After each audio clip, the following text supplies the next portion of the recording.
Hello à tous, c'est MeloGP et on se retrouve enfin pour la vidéo FAQ où je réponds à toutes vos questions. Donc j'ai noté toutes vos petites questions dans ce carnet, je vais donc vous les lire puis y répondre directement, c'est parti. Coucou, si c'est pas trop indiscret, tu as quel âge? J'ai 15 ans. Tu viens du Haut-Rhin? Oui, effectivement, je viens du Haut-Rhin et je vis dans le Haut-Rhin. Ensuite, on a une demande bien particulière qui m'a fait assez rire. Serais-tu intéressé pour faire une interview avec moi? Je suis un fan inconditionnel de Fabio. Bah pourquoi pas, si tu viens au Grand Prix de France, on aura peut-être l'occasion de se parler et d'échanger sur Fabio. Franchement, pourquoi pas.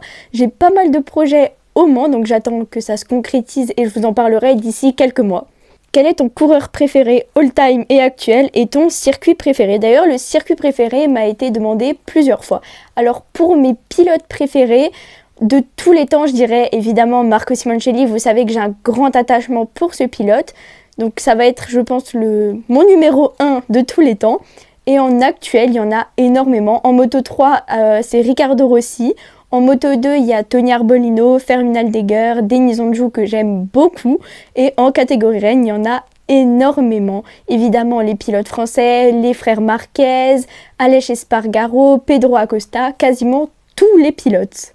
Une question qui est beaucoup revenue, Marc champion du monde. Alors honnêtement, je l'espère et je pense qu'on l'espère tous qu'il se batte avec Gresini pour le titre, ce serait quelque chose de magnifique. Mais lui-même l'a dit, il lui faudra quand même du temps pour s'adapter. Il a encore du mal à faire confiance à la moto et à s'adapter sur cette nouvelle moto qu'il n'a jamais connue, surtout qu'elle a bien évolué.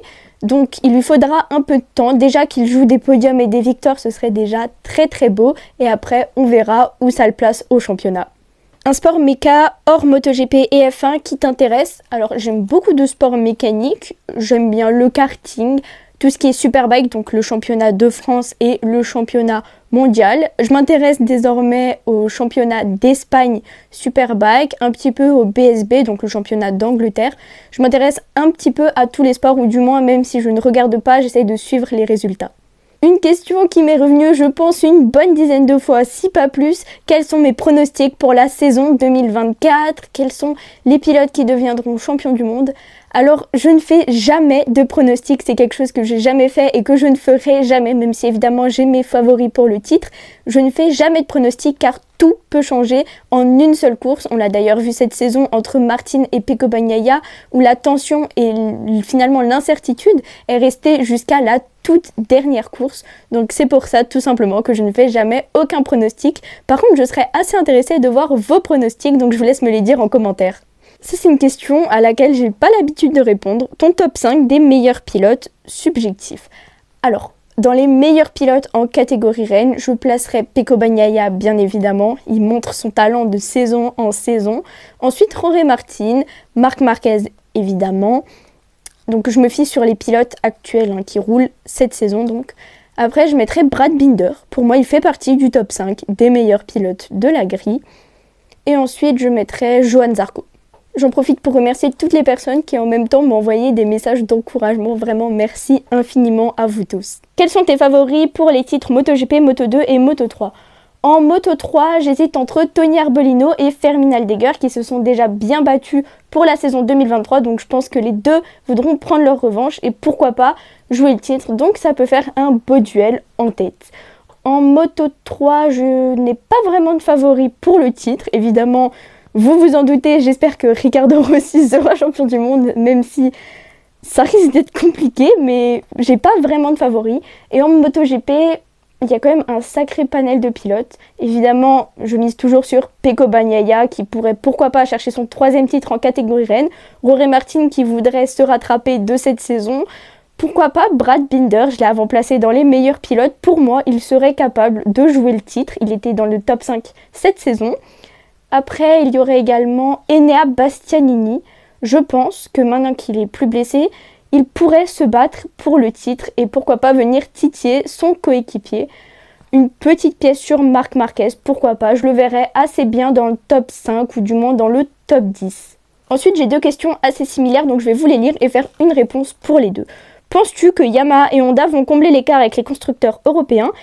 La Yamaha a-t-elle progressé à ton avis? Une chose est sûre, que ce soit Yamaha ou Honda, ils ont évolué, sauf que malheureusement, ils l'ont dit, les japonaises ont fait un pas en avant tandis que les européennes en ont fait deux. Il y aura toujours cet écart entre les européennes et les japonaises, ils essayent de rattraper leur retard, mais il y aura quand même une avance majoritaire pour les européennes, mais ils pourront quand même, je pense, venir titiller un petit peu les européennes sur quelques courses. L'essentiel, c'est qu'ils évoluent. On l'a vu, que ce soit Yamaha ou Honda, ils cherchent à vraiment évoluer et à finalement essayer comme ils peuvent de recreuser l'écart. On l'a vu, Fabio Quartararo était quand même assez satisfait de la Yamaha, sachant qu'il en attendait énormément. Alors certes, il y a toujours des choses à modifier. Ils ne vont pas tout de suite combler l'écart entre les européennes et donc eux, les japonaises, mais ils vont pouvoir, pourquoi pas, jouer des podiums ou des victoires, ce qui serait évidemment très beau et ce qui rajouterait un petit peu de piment à la course. Comment vois-tu la saison 2024 de Pedro Acosta? Et une autre question, est-ce qu'il serait capable de gagner un Grand Prix? Honnêtement, je pense que oui. Il ne se battra pas forcément pour le titre, mais une chose est sûre, il est là et il veut montrer qu'il fait partie des meilleurs. On l'a vu pendant les tests à Sepang, il fait déjà partie des 10 meilleurs chronos, alors que c'est, je le rappelle, le rookie, c'est sa première fois en catégorie reine. Il roule face aux meilleurs et il arrive à être meilleur que les meilleurs. Et ça, c'est quand même assez fort. On l'a vu notamment lors des simulations de course sprint, où elle a été extrêmement fort avec des chronos juste complètement dingues. Donc je pense que Pedro Acosta va faire une très belle saison et pourquoi pas gagner des grands prix.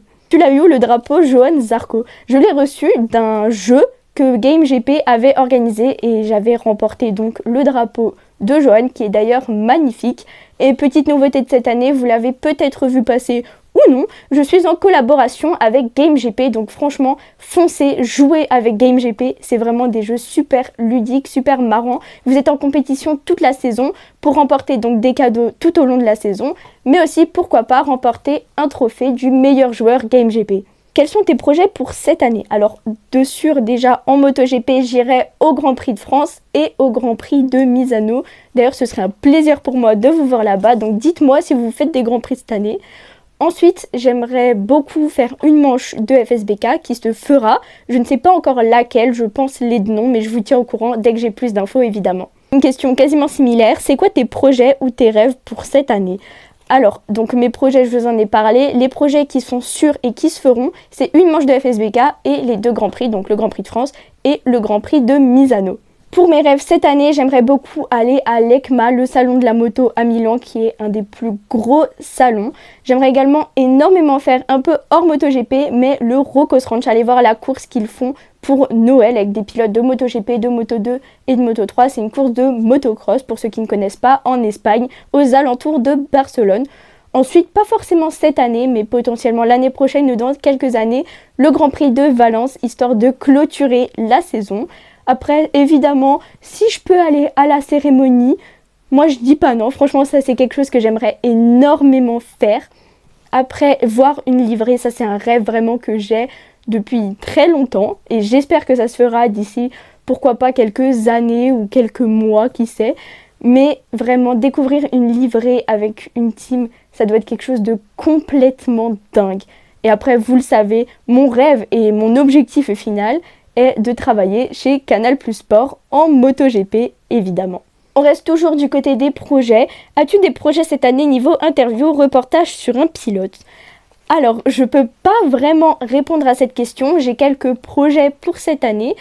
Alors, j'attends de vous en parler, histoire que ce soit bien sûr, mais ça devrait se faire. Pas forcément en MotoGP, peut-être en FSBK, voilà.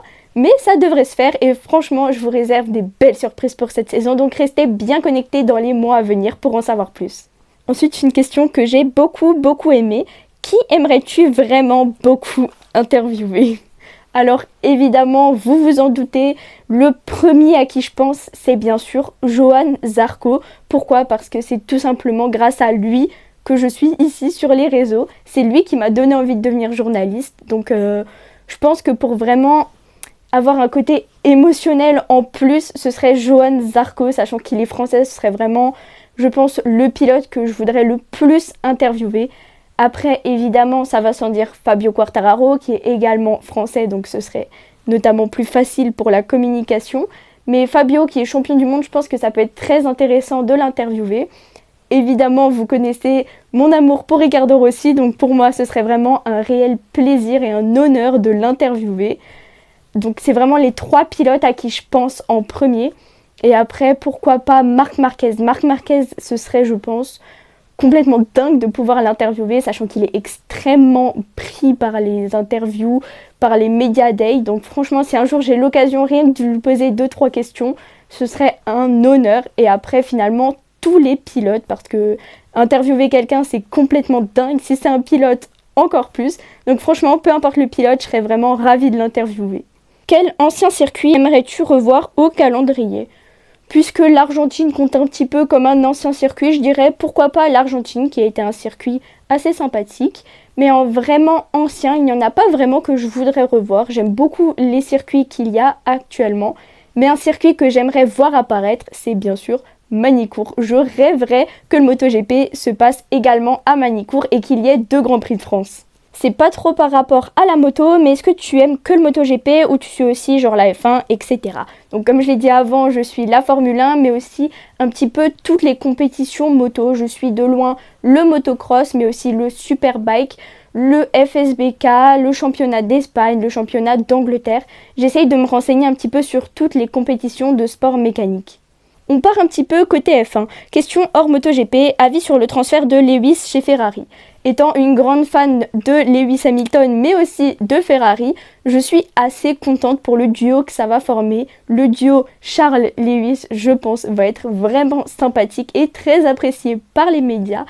Bon après, pour l'avenir de Lewis Hamilton, j'espère qu'il ne misait pas un nouveau titre en allant chez Ferrari parce que ça risque d'être vraiment compliqué, sachant que leurs stratégies sont parfois un petit peu douteuses, mais franchement, pourquoi pas, ils peuvent s'améliorer. Il y a encore toute la saison 2024 où ils vont travailler sur la voiture. Et après, en 2025, ils vont encore pouvoir s'améliorer. Donc franchement, ça peut être un pari, un bon pari. Un pari audacieux, certes, mais un bon pari. Et d'ailleurs, pour allier un petit peu toute cette histoire au MotoGP, je ne sais pas vous, mais ça m'a vraiment fait penser à l'histoire de Marc Marquez qui quitte Honda pour aller chez Gresini, sachant qu'ils sont restés tous les deux 11 ans dans leur team. Quelle est ta livrée préférée pour l'instant ? J'ai pas vraiment de livrée préférée, j'aime bien toutes les livrées qui sont sorties, que ce soit Ducati ou Yamaha, que je trouve vraiment très belle. J'aime bien aussi la VR46, ça change un petit peu, c'est un pari audacieux de faire du jaune fluo avec du blanc, mais je dis pourquoi pas. Gresini, malheureusement, il n'y a pas trop eu de changement avec la saison dernière, donc c'est vrai que ça fait pas partie de mes préférés. Après, Trackhouse est aussi assez sympathique. Donc franchement, pour l'instant, j'ai pas de favorite. J'attends de voir toutes les livrées. Martin sera-t-il officiel l'année prochaine chez Ducati ? Alors, tout dépend. Ça, c'est un petit peu comme un pronostic finalement. On ne peut pas vraiment prédire. Tout dépend de la saison d'Enea Bastianini parce qu'on le sait, Pecco ne partira pas de chez Ducati. Mais peut-être Enea Bastianini. Il était sur la sellette puisqu'il n'a pas beaucoup roulé la saison dernière et qu'il avait donc des très bas résultats. Mais franchement, quand je vois ce qu'il a fait aux essais de pré-saison, je me dis qu'il pourrait rester chez Ducati officiel et faire de très belles choses cette saison, donc à voir au fil de la saison. Pour finir, j'ai entendu que le Kazakhstan sera probablement annulé. Est-ce qu'on sait s'il sera remplacé ou pas ? Effectivement, il risque bien d'être annulé puisque le circuit n'est pas homologué. C'est un peu le même problème que l'année dernière finalement. Et il devrait être remplacé par le Grand Prix de Hongrie sur le circuit de Balaton Park. Donc ça reste à confirmer, mais il y a de fortes chances que ça se passe comme ça. D'ailleurs, on a appris que le Grand Prix d'Argentine est annulé suite à la situation géopolitique du pays et ne sera pas remplacé, ça c'est sûr et certain. Et on est arrivé au bout des questions. J'espère que cette vidéo vous aura plu. Évidemment, si vous avez d'autres questions, n'hésitez pas à me les poser. Je me ferai un plaisir d'y répondre. Et à bientôt pour de nouvelles infos GP.